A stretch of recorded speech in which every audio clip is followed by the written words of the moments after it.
Welcome back, everybody. We are here with Casey. What's your last name? Cottrell. We're gonna do that again. That's how it goes, the magic of editing.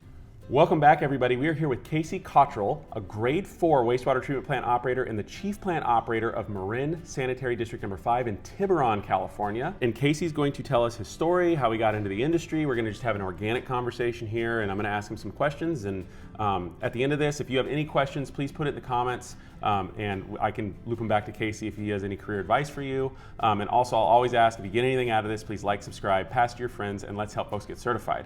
So Casey, can you please list off your certifications for us? As you mentioned, grade 4 wastewater operator. I'm also grade 2 collections with CWEA, as well as grade 1 lab analyst and grade 1 plant maintenance technologist. Very good. As of right now. And so that probably propelled you towards chief plant operator of your... A little bit, yeah. Also some fortuitous events, but you know. Sure. But yeah, definitely. And so what got you into wastewater treatment? What was the thing that made you think, I guess I should ask, what were you doing before wastewater treatment? Prior to wastewater treatment, I was in law enforcement. Okay. And I did that for about 7 years, but the schedule wasn't really conducive to having young children, which I had 2 young kids at the time. And also just kind of, it just ended up really not being the career path that I think I needed to follow. Sure. Talked to a very good family friend, and he said, hey, get into water, clean or dirty side, it doesn't matter, you know. So I went browsing for job listings in the area and came across Sanitary District 5, which I'm currently at, for an internship, which was a 6-month paid internship. And I figured, well, what a great way to at least get my foot in the door. So I applied and ended up getting the job. And then I spent 6 months in the collection system doing lift station maintenance, sewer cleaning, operating a rod truck, things like that. And then but even in that 6-month period, I kind of was, eyeing the operations department and just thought, that looks like something I would enjoy more. Sure. Not knocking, the collection system guys out there, but it's a pretty common transition. People look at the operators with some degree of envy. Yeah, a little bit. So I was one of them, but. So yeah, then I ended up, an OIT position was created. I applied for it, got it. And then I could go into where I went after that. Yeah, well, let's talk about first, everybody, small world moment. You were looking at the gentleman who beat me for an OIT position at Tiburon Sanitary District 5. Hi, everyone. Yeah, congratulations, Casey. So the story, no hard feelings. No hard feelings. When I heard that was the case, I was so excited about this. So here's what happened. I was an OIT on Angel Island, working on a little rinky-dink RBC. Nothing much to write home about, and I was a T2, D2, and an OIT 1. And I was ready to spread my wings and fly. And Tiburon Sanitary District 5 opened up an OIT job. Little did I know that Mr. Casey was going to beat me, but I interviewed for that very job, and I did not get it. But it's great. So years later, we're both chief plant operators. Yeah. How long ago was that? It was 2013, so this is... A little over 10 years. 10 years later, 12 years later. Yeah. We're good at math. 12 years later, we're both chief plant operators. And That's wild. It's wild, isn't it? We were both baby operators back then. Yeah. We were both just trying to figure it out, and here we are. Yeah, that is pretty crazy. cool. Yeah. Anyway, small world. Love it. I really, love it. really small world. Yeah. And so take me through what happened after the OIT process. You left Tiburon Sanitary District 5. Yes. So while I was at Tiburon as an OIT, I took my grade 2 wastewater exam, passed it. I skipped over the 1, used my education points and credits, took the 2, passed it, and then I saw an opportunity at Las Colinas, or the Las Colinas Valley Sanitary District, for an operator. It was just follow the money. Sure. I applied, got the job. While I was there, I took my grade 3, passed that, and then, but the general manager and we didn't really see eye to eye on a couple of things. And in my effort to be very honest, it ended up not working in my favor. Got it. So that could be another episode that we talk about that. But long story short, it could be this episode. It could be this. Yeah, I don't care. Just kidding. I have no hard feelings there. Yeah. But yeah, so I ended up getting let go after about 6 months and ended up back at Sanitary 5, which was very fortunate. It just sort of worked out that way. Came back as an operator and you know, just been kind of, you know, climbing and doing the thing since. So yeah. Well, and that happens, everybody. Setbacks happen. I mean, I've known people who've been let go from utilities, and it was really just not that they weren't competent workers. It was that it wasn't a good fit. I think there was a lot of that in this particular case. I think misaligned values. Yeah, you know, cultural differences, things like that. Which is, you know, it's okay. There's no hard feelings there. It's just, I think, and in you know, in hindsight, it actually was the best possible case scenario for me. Yeah. So, you know, where one door closes, multiple doors will open. You just have to pay attention and walk through them. Absolutely. No, absolutely. As my last interview, the operator there, Todd, said all he did was ever follow the river of opportunity. Yeah. You know, and that's, I think, a very good saying. And just like what you said, you know, look at the open doors. Definitely. So now you're the chief plant operator. You are in charge of this this plant. And now you're in a position where you're hiring OITs. You're in a position where you are bringing in the next generation of operator and people who are doing career changes. Yeah. What advice would you give to people, because these are mostly the people who are watching this, or people who are looking to get into the industry. Yeah. What advice would you give to somebody who is trying to break in? Like, where do you think they should start? Anywhere they can get in. I mean, my you know, my personal story is I started in the collection system. And again, any doors that are open, I think, I've had an opportunity to talk with college students at the Santa Rosa Junior College before, where I was a guest speaker, and kind of the feedback that I got was, in some cases, people are hesitant to walk through a door because it's not the job that they're looking for. For example, if an operator wants to be an OIT, well, that's great, but if there's a maintenance and collection system job that's open, go for it. Yeah. Because that's going to be your foot in the door. Not to mention, now you have expertise outside the plant, you know, and you know that could be something that a district or an agency is looking for, to say, oh wow, this person's really well-rounded. You know, they have experience in the collection system, you know, in the sewers and the lift stations, all that other kind of stuff, you know, that can be applied to the plant, you know. So yeah, my advice to anyone that's trying to get into the industry is to just get in wherever they possibly can. Yeah. There's no such thing as a bad opportunity if it's afforded to you, you know. Very good. Very good because you will learn a lot, or you won't, but at least you took the opportunity and you're in the industry now. Yep. You know. That's great. That's great advice. And would you? So there's a lot of people who I think. I think they're swinging for the fences. They're trying to get to East Bay Mud. Yep. They're trying to get into. I was one of them. Yeah. Hey, there's a lot. Yeah. I fell backwards into all of this. I was actually pulled in as part of my job, and then I fell in love with it because we were in such dire need. Right. So you were in that. So this is great that you were one of those people that tried to get into East Bay Mud as an OIT, and you ended up. What was your lesson from that? What would you say to those who are looking at these OIT jobs and they're so appealing because the dollars are good? It's pretty competitive, isn't it? Yeah, well, the dollars get better. Yeah. I mean, just because you don't get in, you know, at one place doesn't mean that you can't, you know, start somewhere else. I mean, started as an OIT and now I'm the CPO. Yeah. So, not at the place that I originally applied, but it's really just keeping your eyes open and also being humble and being willing to, you know, make that initial sacrifice for long-term gain. Yeah. You know, short-term loss, long-term gain. And it may not be what you're hoping for, or, you know, because in some cases the job that you get may not even be conducive to your living situation. Sure. You may have to move and rent an apartment somewhere, but it doesn't have to be your permanent place, you know? Yeah. So. Well, and this is like a life lesson thing too. I mean, yeah. There's a lot. We start talking about investment of our time and investment of our energy into things, and we decide we're going to pursue something worthwhile. Mm-hmm.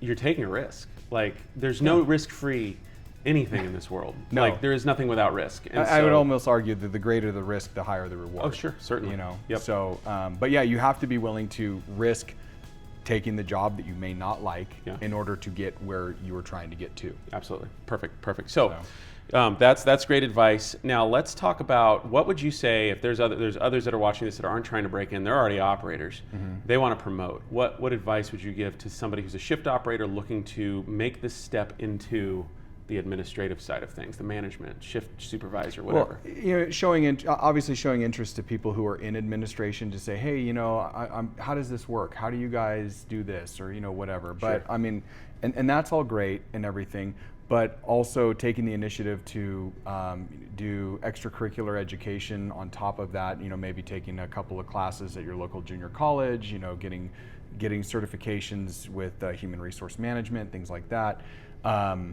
But just going way above and beyond the whole, I want to be the boss because of X, Y, and Z. Because reasons. Because of reasons. Well, that's great. But what is it that you want to get out of it? What do you want to apply when you get into that position?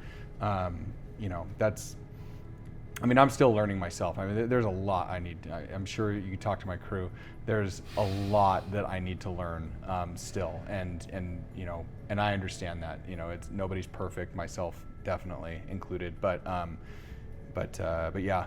If you ever want a gut check, everybody, have your crew do an anonymous assessment of you. That's a great way to test your self-image and self-esteem. Right.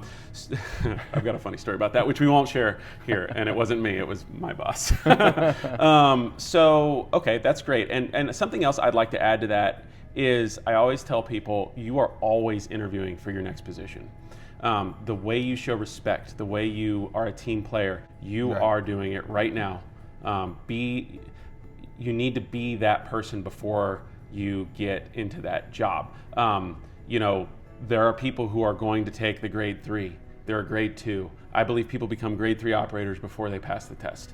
I don't think they become grade 3 operators because they have a piece of paper. I think that is actually, would you agree with that? Yeah, I would agree. I've been fortunate to sit on several interview panels for other agencies, and I've seen a bunch of 4s and 5s come through that I would argue, depending on the application, I would rather have a well-seasoned grade 2 on my staff than a grade 5 with little to no experience. I will say that, certing up is something that I think that every operator should strive for, because if you're trying to go for the next grade, it means you're pushing yourself, your knowledge, your ability to take tests, and also it does force you to read and understand the material. And a lot of times you kind of become complacent with things. You go, okay, I understand how this works, and that's all fine. But forcing yourself to get out of your comfort zone, learn the material, commit it to memory, it helps just kind of your base knowledge, not necessarily your skill set, but the knowledge itself. For example, if I was to go and take the 4 today, I probably wouldn't pass it. So, well, honestly, those tests are so convoluted that, and you don't work in a plant with half that stuff. Yeah, I have opinions on the test. Yeah. But yeah. So, but that having been said, I 100% agree with you. A well-seasoned veteran grade 2, in my opinion, can be worth 100 grade 5s that's great that you're book smart, but you need to be able to apply the knowledge to and be able to turn it into actual work in the plant. So as a leader in the industry, and you are in charge of these crews, what do you think we can do for the next generation to make the work culture a little bit? How can we level up the work culture for the next generation that's coming in? Have you experienced gatekeeping of knowledge? Have you experienced the old guard? Yeah, there is a lot of that, I think, in the industry, especially as the older generation is kind of aging out and retiring and things like that. There's just like a very depending on where you're at, and I know every plant's different, every district's different, cultures are different across the board, but I think that maybe there's a tendency for some places to hang on to knowledge and take it to their grave instead of passing the torch. Maybe there's a reservation or fear of passing that knowledge to the next guy because they may not feel as valued if somebody else can do the job too. But in all honesty, it's such a great teaching opportunity and a team building opportunity for that knowledge to get passed down to the younger generation of upcoming operators, and then also for the older crews that are aging out, to be humble enough in that position to realize, okay, hey, I've got some stuff that I should probably, pass along to these guys, because yeah, there's a lot of industry but that having been said, the industry's changing by the minute, by the day. Yeah.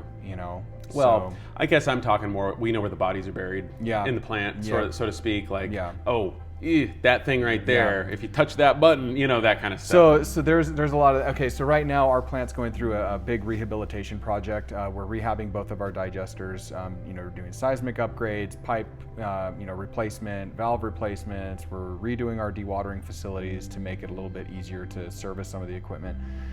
And one thing that we had experienced in the past is that whenever these large construction projects, and then in 2012, they were kind of in the middle of that main plant rehabilitation project. So it was a big, huge construction project. We're in the middle of another one. And there's a tendency to install equipment or fix equipment, but never get rid of the stuff that's been abandoned. And so you kind of like, where does that pipe go, That's right. And so that's body, very common. Yeah. And so we have been very aggressive in just getting rid of everything. That's if great. it's is the pipe empty? Yes. Has it been used ever? No. Okay, it's gone. So kind of like some of the bodies being buried. In that sense. So shifting gears just a bit, there was this new study that came out a few days ago. Microsoft put it out that the 40 most and the 40 least likely positions to be jobs to be affected by artificial intelligence. Okay. Water treatment plant operators, water system operators, wastewater operators were the third least likely job to be affected by artificial intelligence, which is easy for us to understand. Yes. Every plant's different. Yes. Very complex. I'm going to do a whole video on this, I'm sure, because I've got opinions about everything. But I reflected on that, and it made me think about how what you just said was profound. The job of the operator is changing. So back in the 70s, it was a lot different than it is now. Very. And now, in the next 20 years, I'm going to be the dinosaur. You're going to be the dinosaur. Sorry if I hit my microphone there, guys. I already feel that way sometimes. Well, right. With some of the controls that are coming out and some of the automation. So just because there's no AI doesn't mean automation isn't coming. And so and just anecdotally, I was just at a tour of the San Luis Obispo wastewater plant, the brand new one that they just commissioned. Well, they've been in the process of commissioning it for years, but it's been an ongoing project. And I was the plant superintendent and the deputy director of wastewater were giving me a tour, and I asked them, they have all this really crazy automation, and I said, are you making your operators learn mechanics? Because they made a comment that no operator, unless you're an operator, you can't really be moving valves and things like that in the plant. And I said, well, you have a separate mechanical team. How would you do that? And they said, oh no, the operators aren't becoming mechanics. The mechanics are becoming operators. And I was like, oh, okay, I see the future. And it's that the new operator, and tell me if you agree with me on this or not, the new operator will be mechanically inclined and will be good at controls, programming, SCADA, 4 to 20 millivolt signal, the intricate 24 volt power sources, things like that relays, blah blah blah blah blah. Right. Do you agree with that, or would you say? I would agree. I mean, we've even had our team has had discussion of that as well. Even the existing staff that we have now, whether or not it's going to happen in my lifetime or at least in the next few years is TBD. Yeah. But I think the general push is to make everybody an operator that can also do everything else that needs to be done, because sometimes we're a very small district. You work for a small district, so we understand how that kind of works. And for those who don't work for a small district, we basically the joke is, what is your job description? Everything the sun touches is your job description. So one day we're on an SSO, the next day we're your operators go out on SSOs. Yes. Okay. Occasionally. Sanitary sewer overflow. SSO. Yeah. So our staff will respond to that. So we're cross-trained. Our DM says everybody wears multiple hats around here, and that is a very true statement. So, but I think that there's sometimes a little bit of animosity where those who have to wear more hats than those who have to wear less hats. And so what is the fix to that? Well, everybody gets to wear the same hat now. Yeah. So I think there's a push for that. Like I said, whether or not that happens specifically in our district, that's still a little ways out, but I think down the road, I agree with you. There will be a general transition to just you will be an operator that can do other stuff instead of doing other stuff, but you can't operate. Right. So, and also it's a greater value to the district as well. Yes. Because if you have a sick call out, well, before you would have an operator on staff and you'd have a maintenance worker on staff. Well, the maintenance worker can't do the operation stuff, but now they can. Yeah. So if you have somebody drop out, now you don't have to cover for overtime. There's all these other benefits to it. Yeah. And also, I think the camaraderie would just be a little bit better. There would obviously have to be administrative and clerical changes that need to take place for pay scales and things like that, but that's boilerplate stuff. Yeah. That's not really relevant to the conversation. But that's up to the board. That's up to the board. Yeah. But generally speaking, yes, I do think that in the future we will see a transition to just kind of a one-size-fits-all operator.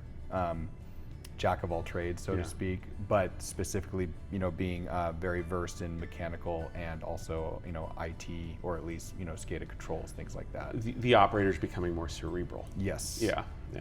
And do you think, I get this question a lot, and I sometimes struggle to answer it because everybody's situation is different. I have no formal college. Do you have college? I have associates. Associates, Yeah. okay.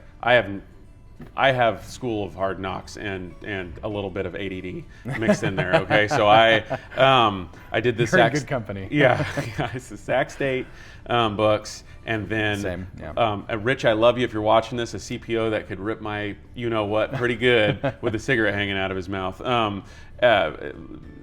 It was a little bit of a rough takeoff for me, but Okay. That same CPO I just mentioned is the reason I'm the diligent operator I am today, because he instilled a lot of values in me. So would you say, I get a lot of people saying, can I just do the books, or should I go through college, or what should I do? Would you say college, get an associate's or a bachelor's so you can level up, or coming in with mechanical skill, plumbing, electrical, pump stuff, no formal education, do the Sac State books? Which one would you, if you were looking at two applicants? That's a good question, because I think that there's multiple answers there. If you are trying to get into the field, operations, collection system, whatever, coming in with mechanical experience, I think would actually be a greater benefit to you.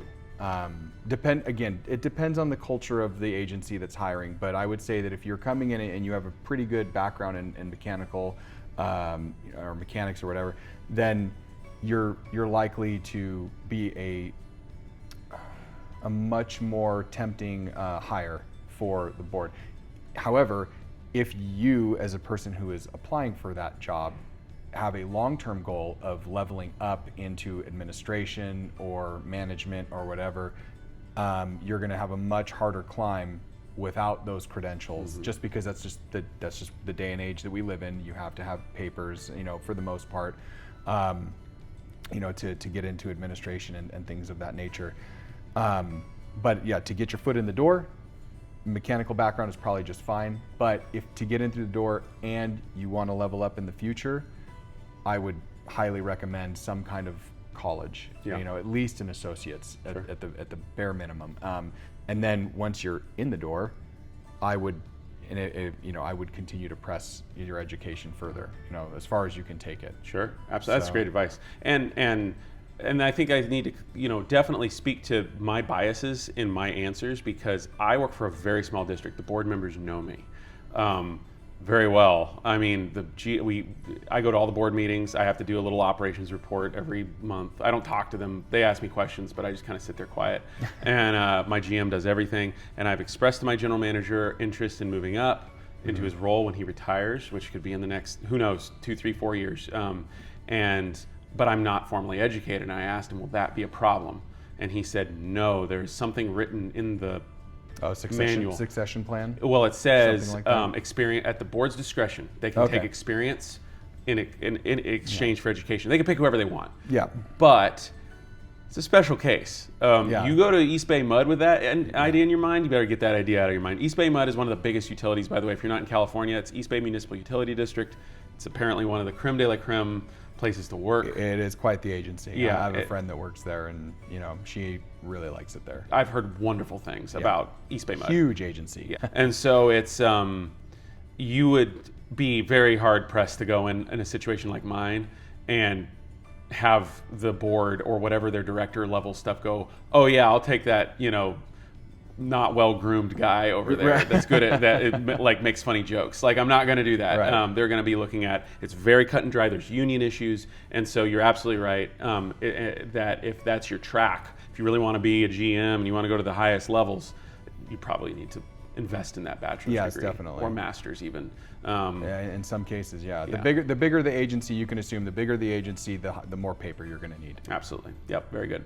So, do you have anything else you'd like to add? This has been really insightful. I mean, this has been great. I love this stuff. I'm going to have to edit this thing down because I just keep asking questions because you're just a wealth of knowledge. Keep going. I'm just going to lose money in the slots if I. Yeah. I'm leaving that in.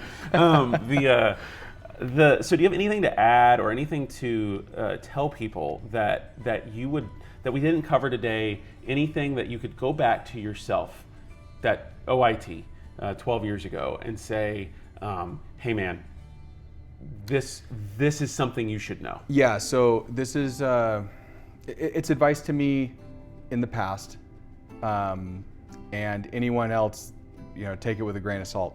When I was in college, I had to take a class. It was one of those elective classes that they force you to take to get your degree that has nothing to do with your degree, right? Right. Which we have to be well-rounded, right? You have to be well-rounded. So the name of the class, and I'm paraphrasing here, I believe it was Working with Emotional Intelligence. Oh. And the teacher of the class, it was fascinating. It was the instructor was I believe he's the former city manager for the city of Santa Rosa, California. Okay. I don't remember his name. It escapes me. And I thought it was going to be the dumbest class in the world. And it ended up being one of my favorite classes that I took, not just that year, but in college period, because it really emphasized the importance of being able to communicate and connect with your coworkers, thinking with emotional intelligence. And again, it sounds so silly to say that. And the reason that I think that this is so important is because almost every single skill, whether it be mechanical, electric, whatever it is that you're going to do in the treatment plant as an operator or in the collection system as a maintenance worker, that skill can be taught by somebody else. It can be bestowed upon you, and you can take it, run with it. You can do whatever you want with it. But thinking and acting and working with emotional intelligence, that is a very individual skill. And I feel that in our industry, because in a lot of times we're working in close quarters with people that we see them sometimes more than we see our own families, that it is worth its weight in gold. It can build up or tear down a team depending on how it's implemented, and I never really saw or understood the value of it until you get into more of the administration side of things, and you go, oh wow, that actually is a very important skill set. Yeah. Because again, you can teach anyone to wrench. I'm not, and it's not a knock on any master mechanic that's out there. No, not a knock on master mechanics. We don't knock people. We don't knock people. It really isn't. But that being able to work and move with emotional intelligence is so vital and so crucial, because you will actually get more work done with a team that can interact and work well as a unit than one or two people that are running away with the project and not taking input or not listening or interacting with their coworkers. Yeah. So that having been said, that would be the advice that I give myself. Just make sure you're always trying to act and work with emotional intelligence. It's again, it's so silly. Like when I was sitting in that class, I was like, this is the stupidest thing in the world. But then years later, you go, wow, that actually had a lot of merit, and I didn't realize it at the time. It's to also try and foster a culture of let's try that. Love it. So I have an operator. I'm not going to name his name. He's been with the district for a few years, and he has he dives into Sac State, like dives into it. He reads the books and he goes, hey, I read this. Let's try this. And I am his biggest cheerleader, or at least I try to be. I know it may not come off that way sometimes or whatever, but I absolutely believe in trying to push forward the ideas of the staff within reason, because I know there's, you know as well as I do, there's budgetary constraints and there's things like that that are out of our hands. Like, I would love to just write the checks. Yeah, for I'm not going to do $100,000 skate SCADA upgrade for this thing you want to do. Exactly. Yeah. But if when they say, hey, I was looking at this product and I think that this could work, and I will give you a very brief little example. So we do odor control in our collection system, or at least we try to, and we calcium nitrate, bioxide is the jacuzzi hot tub. So anyways, we used calcium nitrate and it worked okay. And he took it upon himself. He's like, there's got to be a better way. And he did the research. He went out, contacted vendors, and we ended up using a different chemical, which is it's called Sulfolex. Basically, it's pH neutral ferrous salt. Ferrous chloride. I believe it's ferrous chloride. Yeah. Okay. So and it turns out not only was it more effective at knocking down hydrogen sulfide in the collection system, but technically you can use less of it to achieve the same result as calcium nitrate. Wow. And that is 100% him, and so I was happy to just be a small part of it. But again, bringing the idea forward, let's try it, let's do it. And we did, and the odors are down and everything. And not only that, but we also noticed that there was a byproduct of that, which was a partial enhanced primary treatment to the treatment plant. Oh, very cool. So a little bit of CEPT happened. Yeah, a little bit. So we saw a reduction, we saw an increase in removal in our primaries of BOD and TSS. So, because for those of you who aren't aware, do you want to explain the process? In the primary tanks? Yeah, well, what the chemical reaction is. So basically the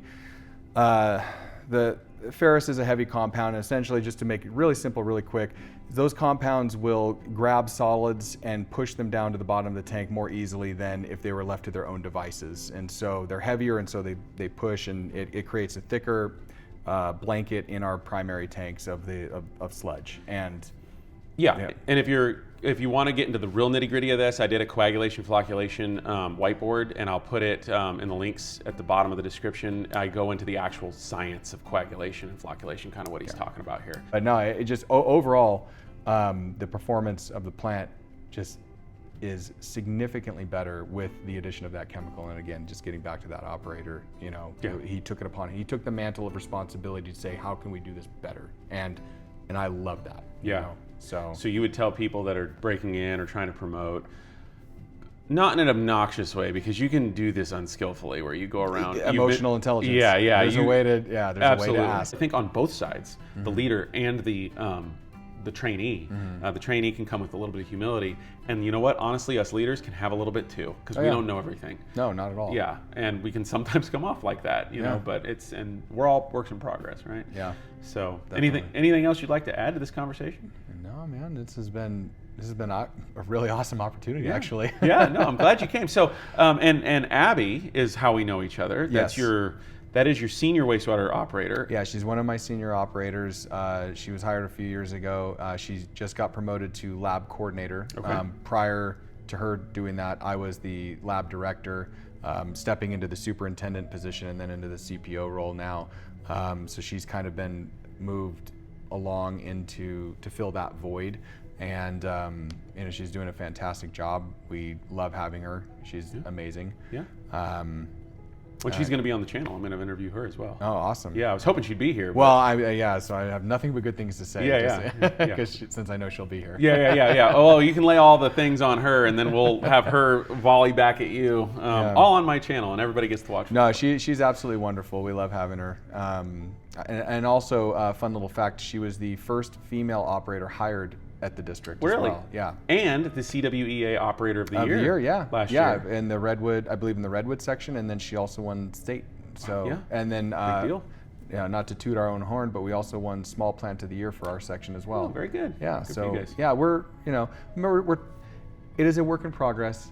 It is very slow, but I dare say that a lot of positive changes are happening, at least at our district, over the last few years, and hopefully into the future. Great. So, well, you're always welcome on the channel. Well, thank and you. if you ever wanted to do a collaborative, maybe we do a tour of Tib San 5 one day if I'm up. Once we cut the red ribbon on this Yeah, project. I've seen some of those videos of the digester domes going down. Yeah. It's like, I'll give you guys some time. But we go to the Bay Area frequently. Well, a couple times a year. Okay. And maybe once you're done, that would be fantastic. Yeah, we'd love to give a tour, a virtual tour. Yeah, even. Yeah, that would be it'll great. be on the channel, and that'd be wonderful. Cool. Well, thank you so much, Casey. Yeah, thank you. Yeah, it's a pleasure. Yep.